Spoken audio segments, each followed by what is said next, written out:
कहो का हो? ये बतावा घरे रहबत के दिना खर्चा पानी चली हो तो का करी, कहाँ जाई? सोना एक थारी चल जाता। कहाँ? जवन कहब हम मनवा हो। माने लायक रही मानव नहीं, हम जाब थोड़ी अकेले के। सुना सुनावा। राजा जाता देहरादून, रुपया भेजता दूना दून।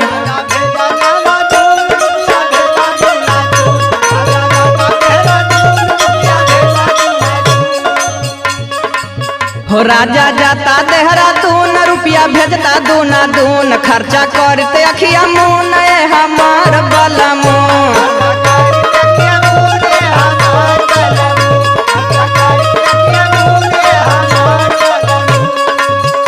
ऐसन बाड़ू में हारारू, सुन के बतिया चटके तारू।